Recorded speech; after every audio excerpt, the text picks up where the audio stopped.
5 on your ass. Yeah. What's the deal, everybody, man? This is Ricky Montoya checking in, a.k.a. the fullest of all bears, and you are now tuned into I Think You're My Driver podcast, man. So thank you so much to everybody who has been tuning in with me thus far. Of course, if you are not following me, that @ is @ITYMD.podcast. That's going to be on Instagram. That's on TikTok. That's on YouTube. That's on Spotify, Apple Music, and everywhere else that you can enjoy podcasts at, man. So thank you so much to everybody who has been listening and watching these episodes as I've been progressing through the series. Now, another thing that I do want to get off before I go ahead and get into the episode, if you have a story to share, if you want to hear something, if you have something that you want to tell me, whether it's you having an experience as a driver, you having an experience as a passenger, or you even having an experience in life, and you want to share this with me for me to tell it on the podcast, that email to share any of those stories is going to be ity.podcast, and that is @gmail.com, man. Once again, itymd.podcast@gmail.com, man.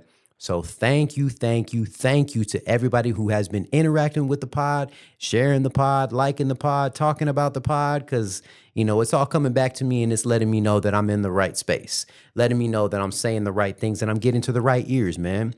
So today's episode, you asked, is actually going to be episode 31. And episode 31 is going to be titled, What a Time.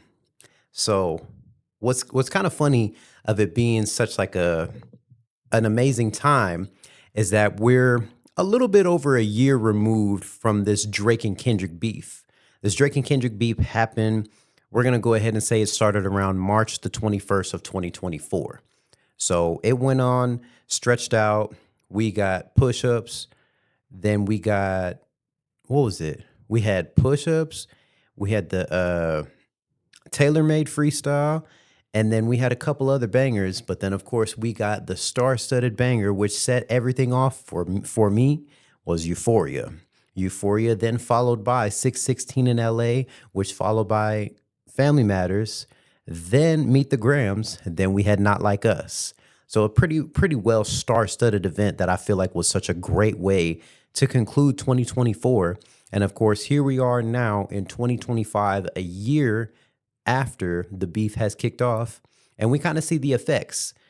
Kendrick had a #1 album with GNX. Kendrick ended up being able to perform at the Super Bowl in New Orleans, and Kendrick also had the opportunity to have the Grand National Tour, which is a stadium tour as well, going across the United States. So shout out to Kendrick, shout out to TDE, shout out to PG Langman. They've been doing great things, and I think that beef was kind of just like the stepping stone to kind of let everybody know that he's just reaching up to another level, and it is shown itself amazingly over this last year, man. So shout out to him, and I'm not downing anything about Drake, because you know what? At that time, I was like, oh, fuck Drake, OV ho, and all that other jazz. But you know what, man? I was still a Drake fan at one point in time, and I won't lie to you, man. That Family Matters song came on whenever I was driving around. No, I was doing lawn work. I was mowing the lawn the other day. I had the headphones in, just playing music, trying to keep myself upbeat so that way I can continue and complete my task. Bruh, that Family Matters came on, and I'm not going to lie to you, man, that Family Matters is a banger. But you know what? That's neither here or there, because we all know who won and who lost.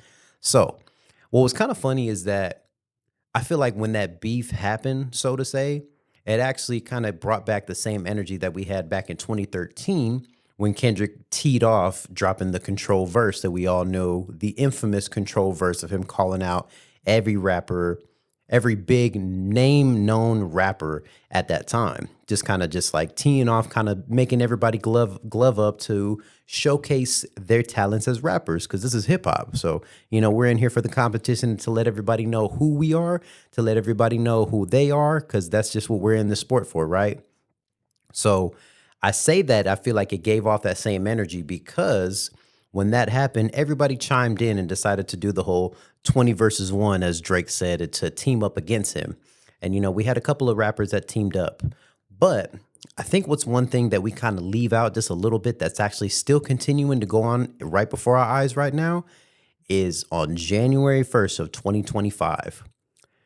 The New York pro era rapper by the name of Joey Badass dropped the song The Ruler's Back. An ode to Jay-Z, of course, for those of you who know New York rap. You know, we have just a star-studded amount of hip-hop artists who decide to claim themselves as that title. And the whole gimmick of that song, I'm going to say gimmick, yeah, the whole gimmick of that song was him basically crowning himself the king of New York. Now, I don't really listen to too much New York rap to really say who's the king and who's not. But, you know, he crowned himself the king of New York and he feels that he's the king of New York. So, whatever, right?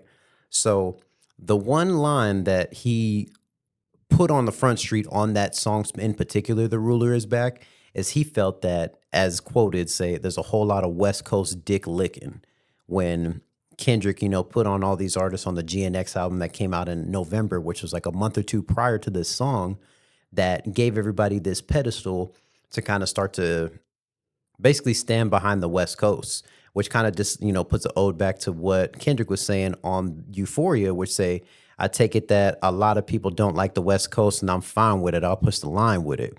So I feel like that's where Joey decided to kind of insert himself to kind of be like, hey, you know, it's a whole lot of West Coast dick licking. Like, I'm still the greatest over here in New York, kind of just like in my eyes, trying to basically like divide the coast again, trying to bring us back to the 90s. I guess because people started to feel that, well, it is the truth that this is the one of the biggest diss songs now to date has been 6 times platinum. The Not Like Us song in particular, which is like the West Coast anthem, and has been such a like amazing thing for hip hop, West Coast hip hop to be specific. So the fact that he was able to, you know, maintain his position and really stamp his position in the West Coast along with the GNX album, putting on nothing but West Coast album, it was kind of like one of those things where I feel like Joey was kind of waiting in the shadows as a hater and showcased himself continuously being a hater. But it was like, wasn't really like pressure that he was applying. He was just kind of just like, you know, I've been on vacation. I feel like there's a whole lot of West Coast dick licking, but let me remind you, the ruler's back kind of thing. And not a lot of people took that very lightly because what followed a couple of days after the fact, like I said, January 1st of 2025, we had got disses from the battle rapper from the West Coast by the name of Daylight. We had a diss song that came out from another LA West Coast content rapper by the name of Curtis King. And then the star-studded pupil here, the 5-star pupil that came out, my guy Ray Vaughn. Ray Vaughn in particular, for some reason, decided that he was going to take this beef on his back. Something tells me just kind of just being TDE, just trying to make sure, because we all knew Kendrick wasn't going to go at Joey Badass. I don't really think Kendrick cared too much about Joey Badass to even have anything to say about it. So then Ray Vaughn kind of stepped in. He was like, man, I got this one, fam. Don't even worry about it. So what does Ray Vaughn say to that you asked in particular? My guy Ray Vaughn came out with a song called Crash Out Heritage, which was actually a remix to Kendrick Lamar's The Heart Part 6. And the way he started this off is he says, getting high with the low fares, no Jordans, just pro kids. What's with the sneak dissing, taking shots at us, then hide the Uzi. Because the only badass the world was recognizing is Boosie. That's a fact. Please don't get confused with shooting the movies. We Really Shooting was on Soul album, so if you ask me, you look like a goofy. And what was funny is that he literally actually opened up Ab Soul's album that came out at the tail end of last year, the Soul Burger album, which was a song called 9 Mile, which was basically like an ode to the 8 Mile movie doing the battle rap thing.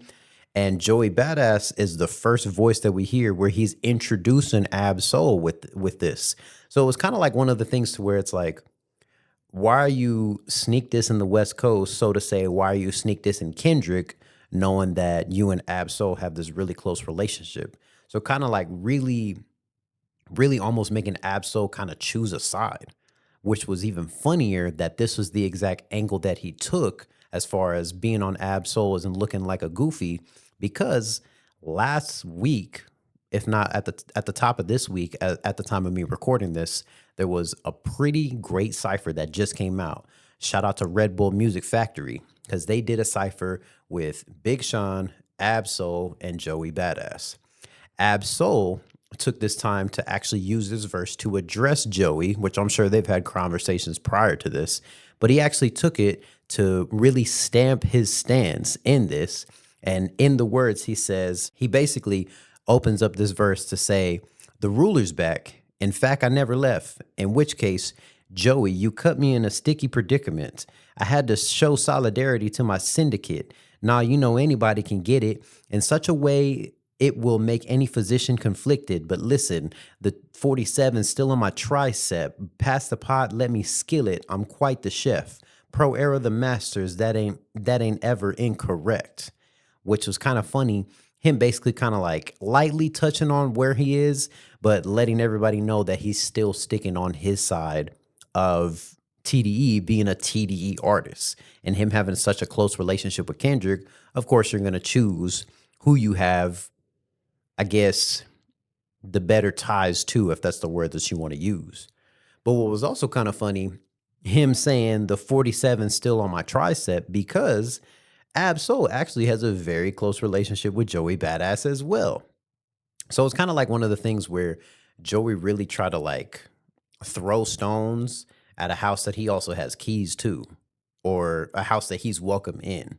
So it's kind of like one of those things where you're basically trying to go the Renaissance way as far as like trying to get into the palace while having access to the palace, knowing how to get in and out and who goes to the palace, who has access, who has membership, or anything of that sort.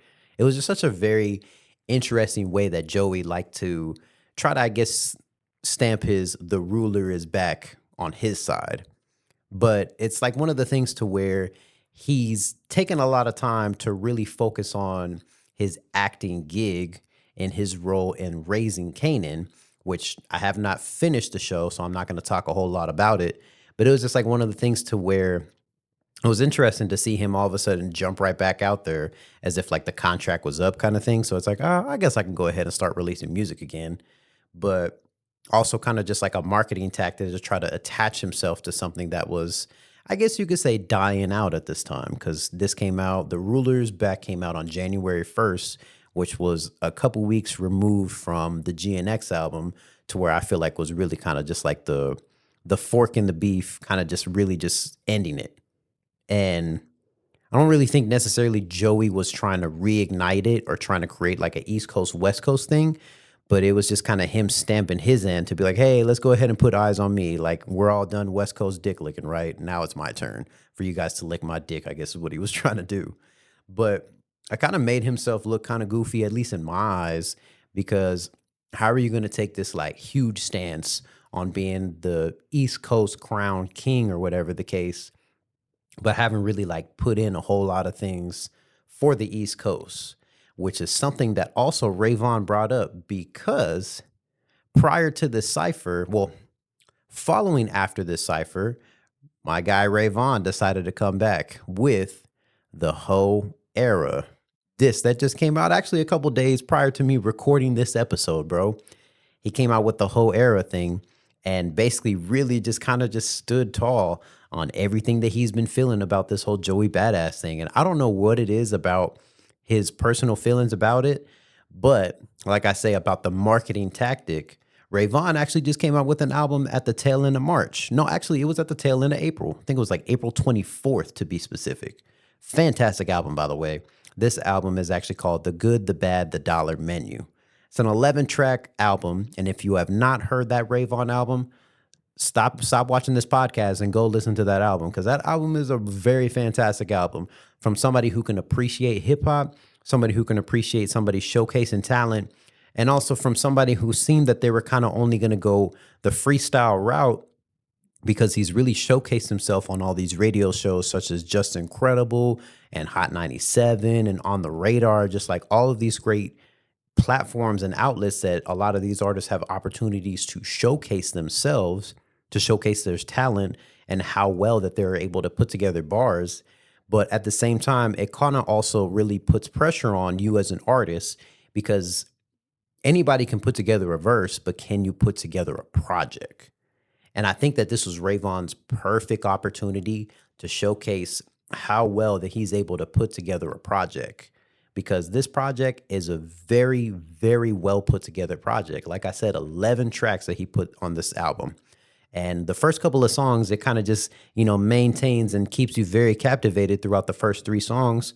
Because the first three or four songs, they have a couple of beat switches to really help you and keep you engaged with this album. But he talks about a lot of heavy topics on there, man. Like his focus was him basically talking about being down and out, such as the line where he says, I had 8 jobs this year and I got fired for every single one of them. So it's kind of just like basically back against the wall, the good, the bad, the dollar menu, kind of just like I had highs, 8 jobs, I had lows, fired from every single one of them. And now I'm back to ground zero, which is the opening track, Flocker's Remorse, to where I feel like he's kind of having like this back and forth with himself about I have all these highs, I have all these lows, but when I get to the low, I'm at the lowest of the low to where I'm having to think in my old mindset, having being removed from somewhere, but still kind of being attached to there while being a part of the TDE label that's still on the West Coast. So it's like, what I think is kind of funny is that whenever you have the opportunity to put yourself in a better position, you don't really think about how it's going to affect you in the long run to get yourself out of these positions or try to not put your stamp in helping others when you're at a higher point for yourself.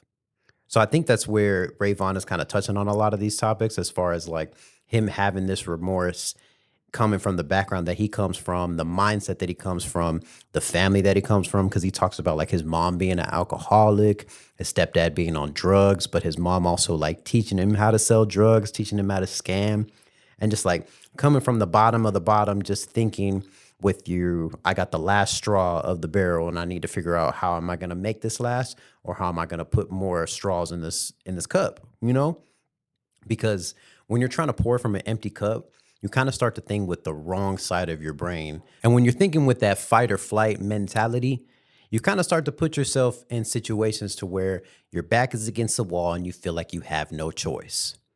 And I'm not going to say that it's right or wrong, but when you end up in a lot of these positions, as far as like putting your back against the wall, you have this understanding that you have stuff that you need to fulfill and you have people that you need to take care of and you got people looking after you, such as kids, which is exactly another topic that he talks about, is not being able to provide for his kids. But when you have a lot of that stuff, it is almost like something to where it almost feels like a burden trying to explain to people that I don't have it. I can't do this or X, Y, and Z, man. And that's kind of also another topic that I really want to talk about as well, because I think as young people, the one thing that we kind of fail to realize is that we have to kind of take ourselves out of the benefit that we're trying to benefit from. Like, an example with this intro to the Ray Vaughn album, The Flocker's Remorse, the song opens up with a skit of his friends talking about, man, what do you mean you're about to go hit a lick on Polly Burger, which is a restaurant that they go to on a regular basis? And he was like, are you kidding me, bro? That's a straight crash dummy mission. Like, we go there on a regular basis. Such and such knows us by name, face. They know our order and everything like that. But it's that desperation to try to benefit yourself for sure. And although you may have, good intentions behind the benefit that you're trying to get out of a situation, I think the one thing that a lot of people, especially us as young people, that we have to take is ourselves out of the equation. And I think especially like us as young parents, us as young married parents as well. Now, myself included, I'm, just turned 27. I have 2 daughters and I'm also married as well. So it's like when you start to add more to the equation, you start to realize that it's more than just you. And it takes a lot of time for you to really fully understand and grasp that concept, or not even just grasp that. It takes you a while to really accept that it's more than just you. Because whenever you're in that desperation need of, I need this right now, I need this right now, you're willing to get it by any means necessary, which is a very great attitude to be having in a lot of these scenarios, is to have that by any means necessary.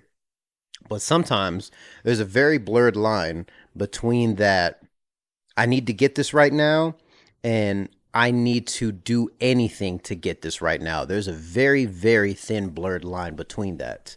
And especially us as like young people, I feel like a lot of us kind of have like that sense in the back of our brain that, this is temporary. This doesn't really have a lasting effect because we're thinking of the end now. And there was a point that I actually saw from another creator by the name of Deontay Kyle, the host of the Grits and Eggs podcast, where he actually talked about basically not being able to benefit from the fruits of your labor. And it's kind of like the same concept as whenever you plant a plant, that plant is not going to grow overnight. You're not going to be able to see anything. Or even if you were planting a tree, for instance, if you're trying to plant a tree to try to grow oranges, that orange tree is going to take a while to really gain some height for it to really benefit. And of course, it takes hundreds of years for trees to grow. And no matter how much you are putting water towards this tree, you don't really get a chance to see the benefit of it in the now. But it's that desperation in your brain that makes it really tough to see past the now, because the only thing that you can think of is, I need this right now.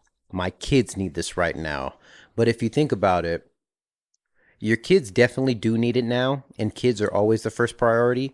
But when you have somebody else to think about other than yourself, you have to take the now out of your brain, because it is very good and beneficial for you to always think about what's going on right now. But you also need to take into consideration of what is the outcome of me thinking in the now if I were to act on how I feel right now in this very moment. You know, I don't think it's something that a lot of us really take into consideration, because I've actually even had conversations with people who feel like they weren't going to make it past a certain age. And when you're in that like specific mindset, it's really tough to push past that, to continue to move on, to make sure that you're not putting yourself in a bad scenario that your now can ruin your future. Because sometimes your future may be the next couple of days. You never know what can happen in the next couple of days, but it's the same benefit of whenever you are watering that tree is not going to grow overnight. That tree is not going to grow in 2 or 3 days. But sometimes in those couple of months, and the same concept as how most dog breeders go about putting dogs together to make sure that you can get a good litter, it takes about a good, 3, 4, 5 months to get the litter going. And even though you can benefit from that in the long run, what you have to make sure that you take out of that is the now. And I think we as young people can benefit as that, especially as young parents, especially as young married couples or soon to be married, is that we're so focused on trying to make sure that we can escape the now that we really kind of pull out our basic concept to make sure that we're not only thinking now. Because there's so much more that you could really make happen if you push past the now and zero in to make sure that you're going on the right path to make it to a bright future.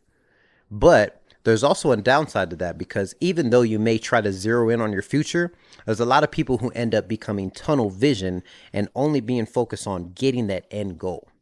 But there's another thing that happens whenever you're trying to get to your end goal, is that you're forced to break out of your comfort zone, and you're forced to push past habits that you would typically be able to fall back into if you don't take the right steps. So in order to take the right steps, when you're going along a destination to get to the goal or whatever your goal is in mind, you have to make sure that you're being mindful of those pit stops. Because it's the same concept as whenever you're trying to get to your destination. When you're trying to get to your destination, if you're driving, let's say 15, 20 minutes, you're going to pass up a couple of exits. You might pass up a detour, and you might even come across an accident that's going to happen in that very moment. And you making sure that you can take how you feel about that in that very moment can really benefit you. Because if you allow your emotions to really fuel you up and gas up your ego can really stop you from getting to that further destination that you're trying to reach. And I think that's the point that a lot of us really need to understand as young people, and even people who are not young, because just because you're young doesn't mean you only can make mistakes, because you can make mistakes at any point in your life. And I feel like even if you push past a certain age, you can be young to a certain extent. It's all about how you view now versus the future. And especially when you're viewing now versus the future as a person with a kid, with kids, or wife or a husband. You have to make sure that you're taking every little bits and pieces into consideration to make sure that you're not making a bad decision that can affect you in the future based off of how you're feeling in the now. So I think that's about it that I have to say for this episode, man. So I do want to thank everybody who has been tuning in with me thus far. Of course, if you are not following me, that is at TYMD.podcast. That's going to be on Instagram. That's on TikTok. That's on YouTube, Spotify, Apple Music, and everywhere else that you can enjoy podcasts. Of course, I'm signing off. This is Ricky Montoya, a.k.a. the coolest of all bears. And I thank you so much for tuning in. Peace. Can't get caught. My bitch bad, but more leave you on your ass taking up.